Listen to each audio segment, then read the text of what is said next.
Welcome to Soul of Travel podcast. I am very excited today to be welcoming author Patricia Schultz to the series to talk about her latest book.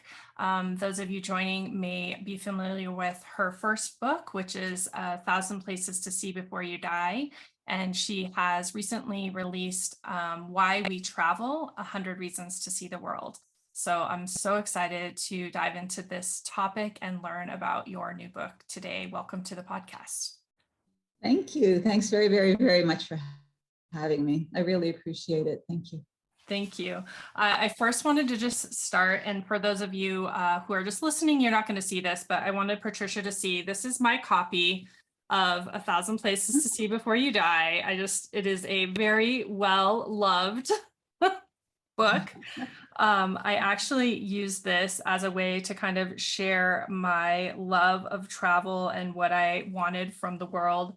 When I met my husband, this is one of the first birthday gifts I gave to him, was like, this is all the things I think that are magic. And yeah, so it's been a part of my life. So I'm excited to share it. That's very, very nice. I remember back, this year, actually next year, 2023 is our 20th anniversary. And years ago, so when it first came out, somebody sent me a photo of the moment that he had proposed to his wife. And he was on his knee, and instead of handing her a ring, he handed her the book.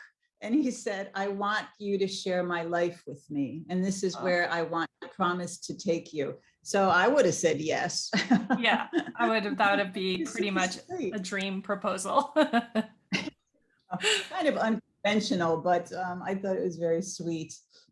Yeah, I would relate to that. That would be amazing. Well, as we get started talking a little bit about why we travel, one of the things I was so excited for is that we talk a lot about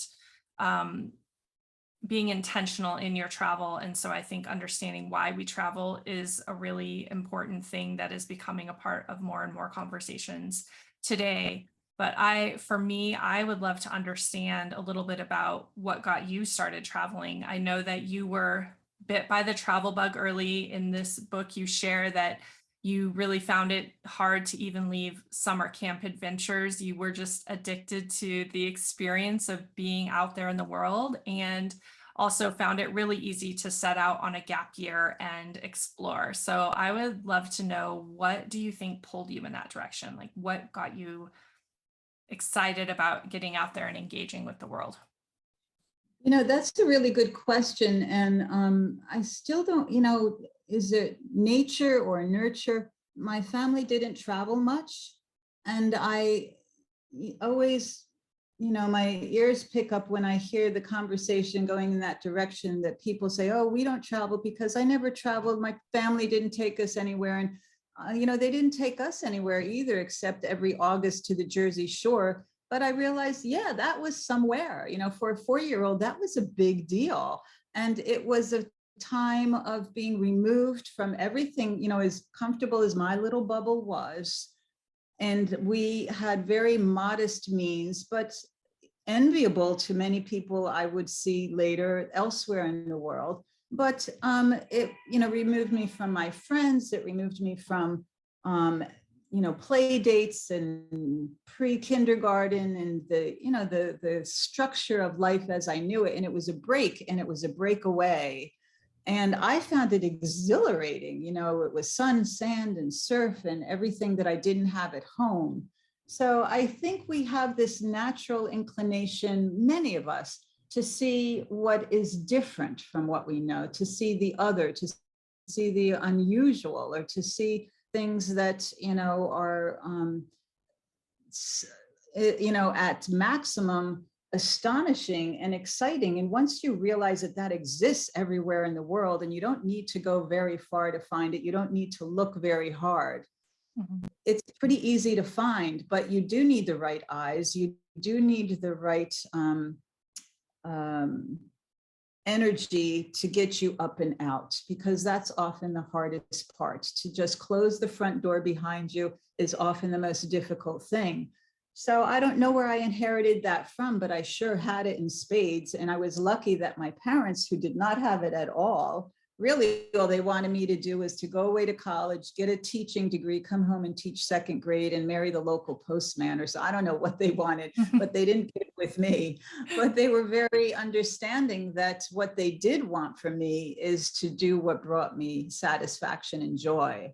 And they saw, as I did, that it was travel. But, you know, I didn't understand until pretty recently that this travel thing could be a thing. You know, I just thought it's what you did in between jobs, in between assignments, when you came upon some money, when you were, you know, getting a new job, when you retired, when you this and that. And, you know, it's what you did to celebrate or for a special occasion. But I didn't think it would be a lifestyle, and I didn't think it would be a career. But sure enough, you know, one thing led to another. An assignment was given me out of the blue as a favor to a friend of a friend, and then another one happened, and then another. And the kind, you know, the epiphany, the light bulb went off, and I thought, wow, people like do this and get paid for it. I wasn't paid much. Those assignments were not falling like, you know, manna from heaven. They were far infrequent in between, but they were out there if I went looking for them. So the next many decades, I spent trying to make, you know, to cobble together some kind of work that would have my parents back home feel better about my being on the road so continuously. So things are really different now with, you know, digital nomads and, you know, people living on the road for years at a time, but that wasn't at all the way it was back when I was a younger writer. So, but however it is how you make it happen, whether it is just the occasional trip once a year, once every couple of months, I do think that we need to acknowledge the importance of it, because when you don't travel, the kids, the obligations, work, pandemics, when you don't travel, the more you don't travel, the more you don't travel. And then we get into what is called a rut or a groove.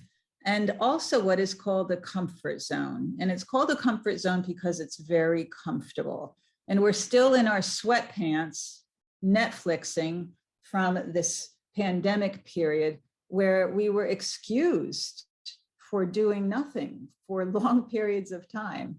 And that included being very stationary and putting your passport in your sock drawer for months and months, and in many people's cases for years. The pandemic now has been quite some time. This summer has shown that, oh my God, everybody's like back in the saddle and back raring to go. This idea of revenge travel, you've heard? Yeah, I've heard the term. Yeah, I don't know who we're getting back at, but yeah, the travel god will yeah. show you. So it's been something crazy this past summer, and we've heard the nightmares about canceled flights and rescheduled flights that are then canceled again. But things are settling. I think the rest of 2022 is, you know, going to continue to work itself out. The entire travel industry, it seems, was just kind of overwhelmed. But I think next year should be interesting. But when we do start to travel again as normal, quote unquote, you were saying before, you know, meaningful travel. I'm hoping that that's the lesson that we've walked away with across the board, not just for travel, but during this pandemic time, that when we've rediscovered or recognized or appreciated all these things that make us happy, that we love to do, that we want to do more now that we can again, that when we resume, we do it with a different appreciation, you know, that we do it without, you know, being on automatic pilot or just sleepwalking through things. But, you know, you're more involved, you're more aware, you're more cognizant, you know, you're more careful in how you plan and how you plan to see a destiny, you know, what you want that experience to be and what you want to bring away from it. Yeah. And I believe that it may not be as forefront in our heads as we hope to think, but I do think that that is how things will be, at least in the immediate future. You know, when the world experiences a 9/11 or, you know, a world war, whatever, we all come out the other end surviving and thriving. And then that kind of fades away. So I hope that's not the case here. I hope we have long memories. Yeah, I really hope that it has created quite a different desire for the way that we travel and the way that we're engaging and connecting and using travel as a way to kind of see the world in a different light. And one of the things that I loved in the book, you talk about seeing the world from a different perspective when we travel, and it was kind of a more literal sense. For example, like from a bird's eye view in a hot air balloon or underwater, scuba diving and snorkeling. But I do think that travel really allows us to see the world in a different way. And in those two examples, kind of cultivates a sense of awe and wonder. How do you think travel has shifted your perspective? Well,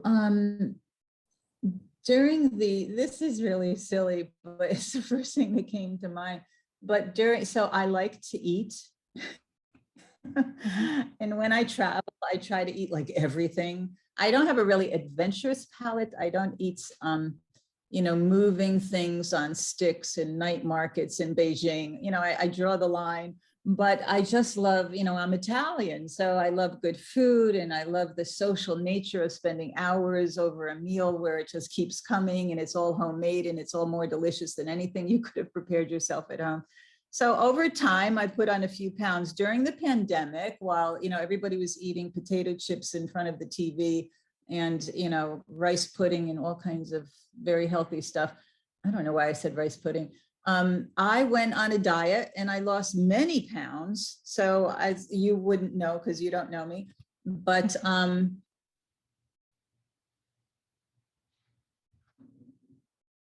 Oh, I feel like I've just lost you. Are you still there?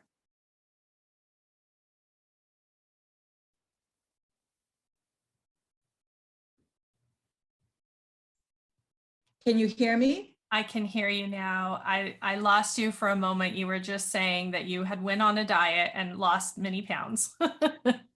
So now that when I eat, it's a really big deal. And I sit down and I savor it and I enjoy it. And I'm aware of everything that goes into my mouth, and everything tastes particularly flavorful and rich, and it's nuanced, and I can taste things. And I'm thinking, what do you think is in this that sets it apart from the other, you know, version I had of it? And I enjoy it in a way that perhaps I hadn't before, because I always loved it, but I didn't appreciate it in this manner.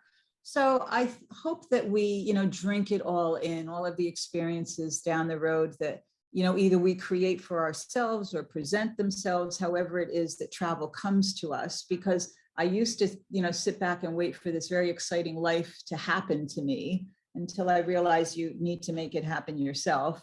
But I hope we do have that added layer of appreciation and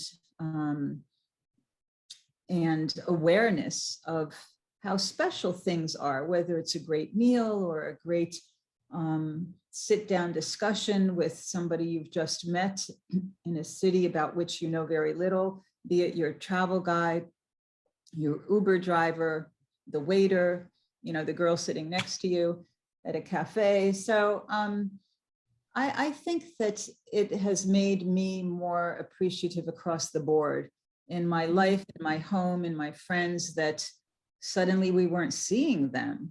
You know, Zooms with your family, what was that about? And I resisted Zooms because I thought, well, this pandemic thing isn't going to last. I'm not a Zoom person. But, you know, you realize it's become the way of the present.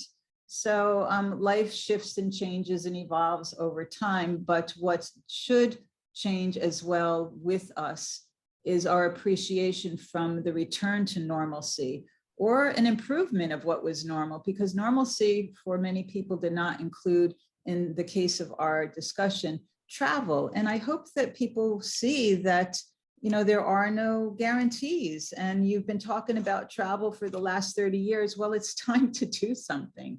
There's a time like now, and I'm hoping this book acts as, the kind of kick in the pants to have people get off that sofa. We've spent way too much time on the sofa or in our homes, and, finally get up and out, because it's a big world. I've been traveling a long time, and I feel that I haven't even put a dent in things. So I do hope when I come to a time when I, quote unquote, slow down, that I won't have a bucket list that's 20 pages long because I didn't start until I retired, which so many people think is the right time to do this.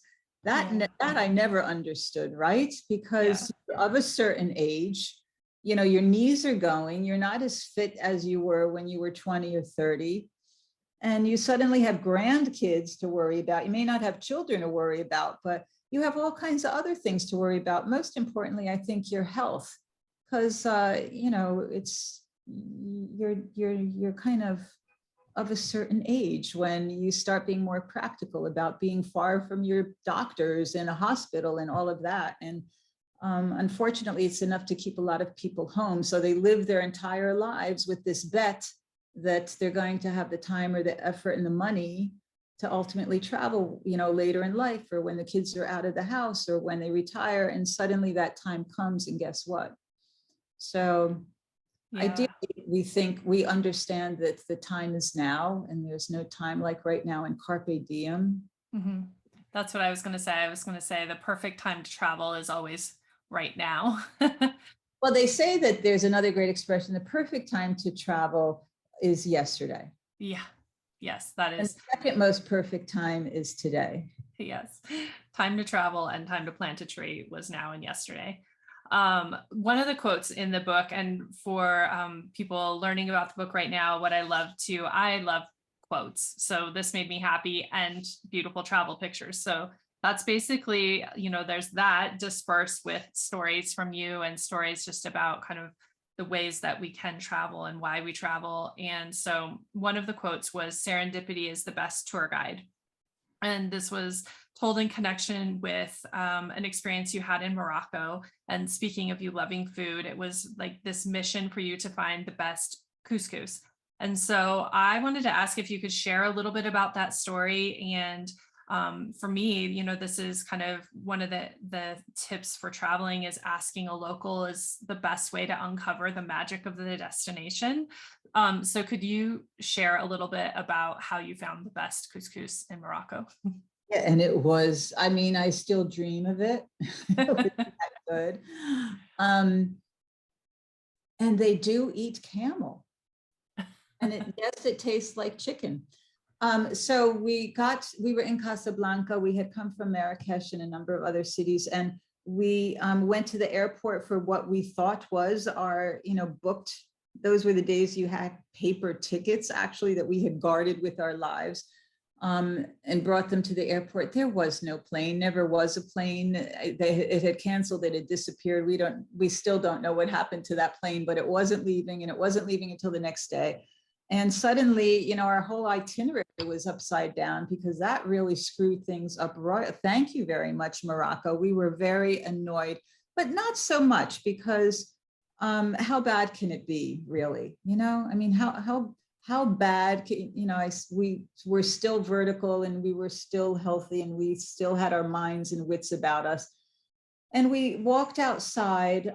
The flight was to have been 45 minutes to Fez.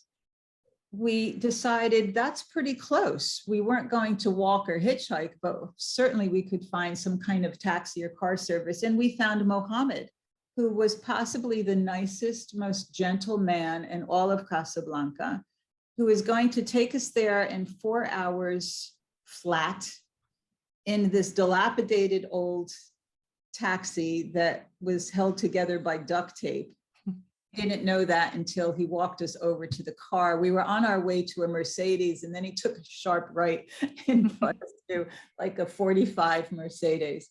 But anyway, but we said, first off, however, we've been here for hours. We've been dealing with what to do with, this complication, and we're starving.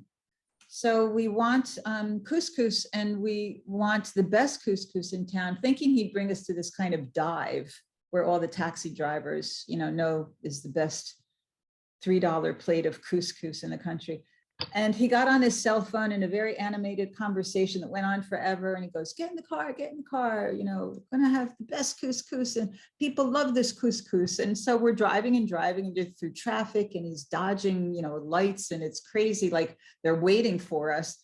And we get to the outskirts, and my friend and I start, exchanging side eyes and glances, like, where are we going? And it turned out he was taking us home to his mother and his wife and his 2 twin daughters and the entire neighborhood, who were waiting in front of a very, very, very modest home without a door, where it was Friday, and it's the traditional day in the Islamic world for a family dinner, where they don't work and they all sit around the table, and they have this big pyramid of couscous that takes hours and hours to prepare.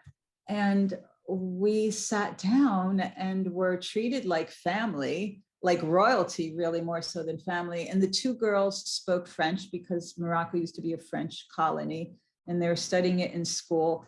And the neighborhood found this all very comical, and would find reasons to kind of walk in and borrow something, and give us a nod and a big smile, and then walk out. And then 3 minutes later, somebody else would walk in and bring back a book that they had never borrowed, and that kind of thing. So it was probably the one takeaway experience of our entire trip to Morocco, totally unprogrammed, unpredicted. And really this element of serendipity you need to just hope befalls you, because it's often what leads to some of the best and most memorable experiences ever. And you learn things, and you see things, and you taste things, in this case, that you just aren't available to you otherwise. So you plan, you book, you've got everything laid out, and it's true. And I'm like that. I have to be, and I enjoy being that. I at least have some kind of skeleton of a program or an itinerary. But the more I travel, the more I leave big gaping holes, and kind of, manifest, okay, come to me, I'm here, and I'm ready to experience anything. What should I see? And yeah, serendipity is a pretty cool thing. I remember reading what the origin of the world, what the word meant. And now I've totally forgotten it. I think it was a person's name, like Prince Serendip or something.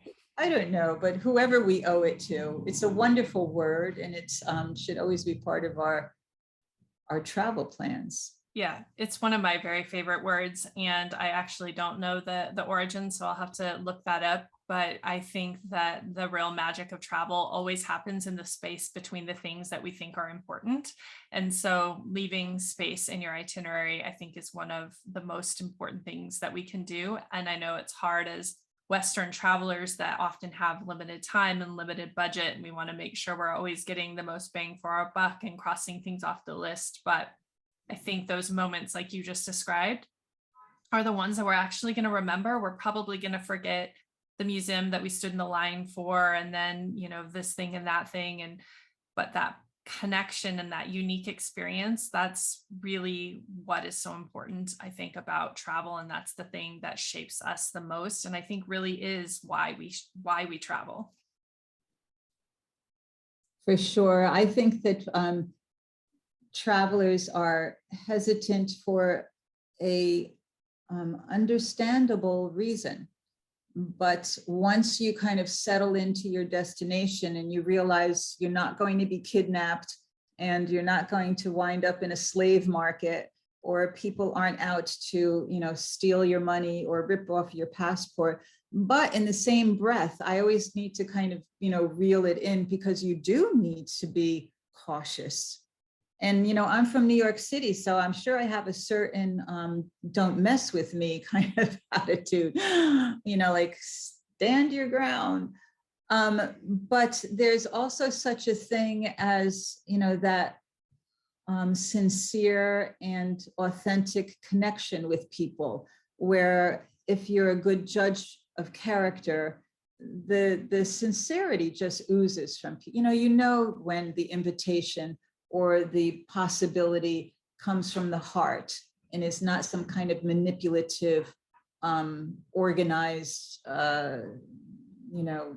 ripoff or scheme or scam that, the whole city's out to get you.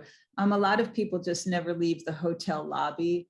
And, that's a shame for me. But at the same time, if the alternative for them is to never leave home, then let them come with the group and stay in the hotel lobby until the group leaves at 9:15.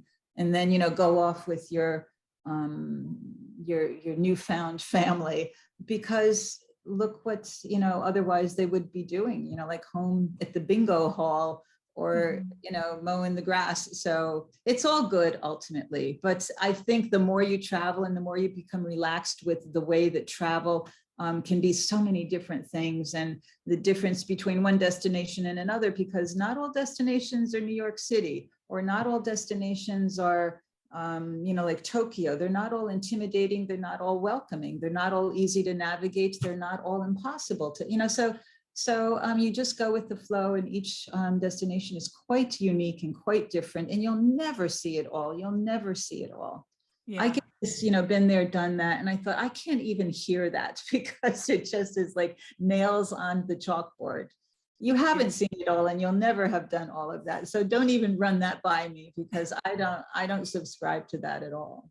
Yeah, I think even if you went to the same place over and over and over, if you're open to it, you're going to experience something different every single time. And even if you enjoy experiencing the same thing over and over, it's going to feel different every time. So, and like you said, people really can find where their comfort zone is and maybe push themselves just to take one step past that. But that doesn't mean that if that one step is like getting coffee across the street from the hotel without the group, great. Like that's going to be something, again, that's going to really be exhilarating, and you're going to feel like so accomplished for doing that. And then the next time you travel, you might choose to go get dinner without the group. And then, it's just kind of building that comfort, and travel really allows for us to kind of to do that. So I think it's great to honor wherever people are. Something I often see and hear, and it so warms my heart, because it's very, very, very sweet. But people will share with me what they've done on their own.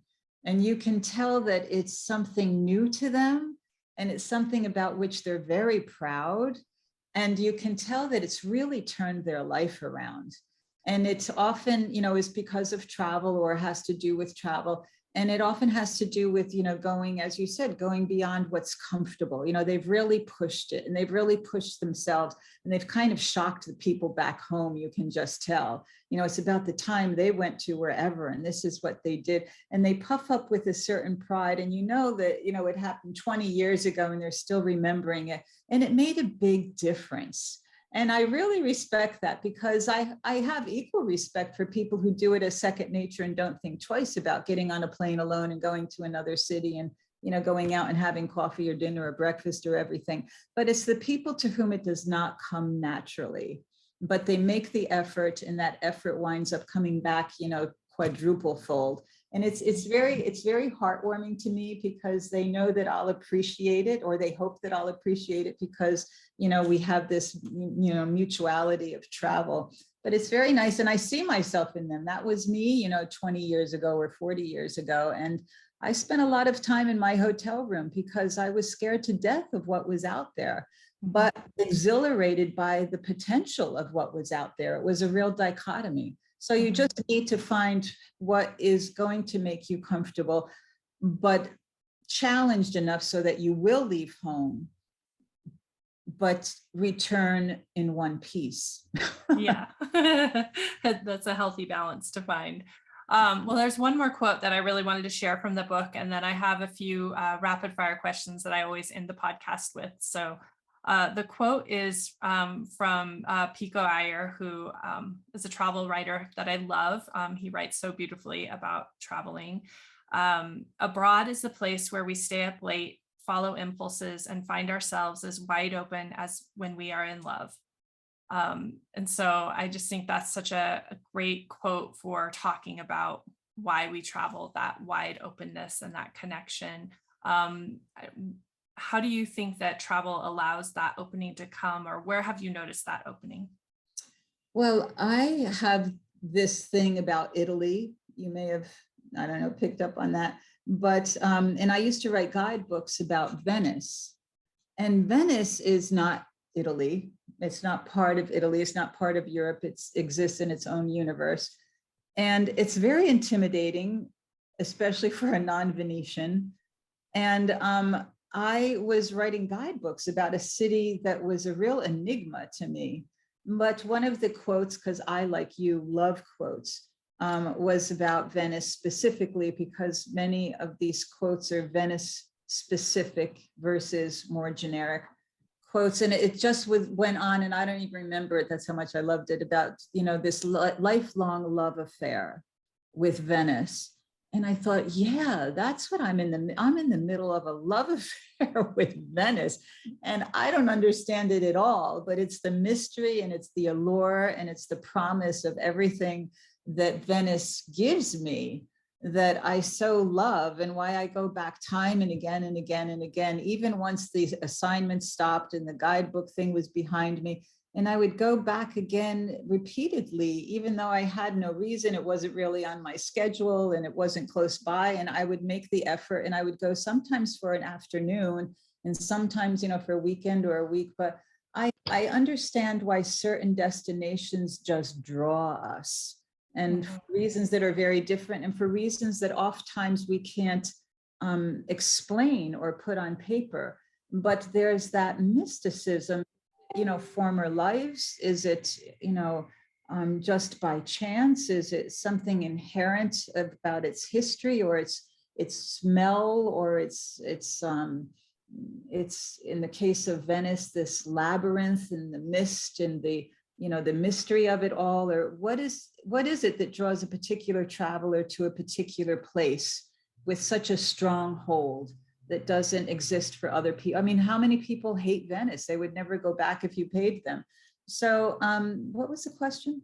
I think you're good. I just was what that connection is between how we are open when we travel, and really the connection between but that quote from Pico Ayer really had me remember the adrenaline and the sense of being in love with travel and places and destinations, and how they just immediately draw you in when the person you're traveling with maybe is like, yeah, I think it's time to leave, and you're just finally getting into it. So it does become a real exchange between the place and the visitor.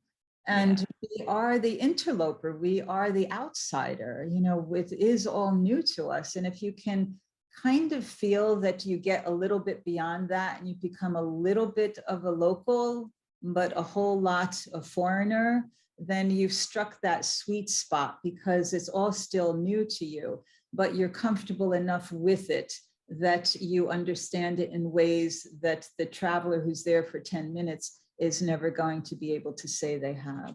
So, and not all places are like that. We all have our favorite places, and it's tough to explain why sometimes. If you're asked that question and you give a destination as an answer, you'll get a lot of nods. And a lot of times people will just glass over because they're thinking, really? I didn't like that place at all. That city didn't do anything for me.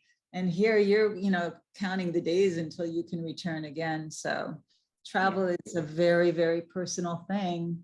It is. I think a new quote that just has arisen is that travel is just a love affair with the world. I think that's a great way of thinking about travel.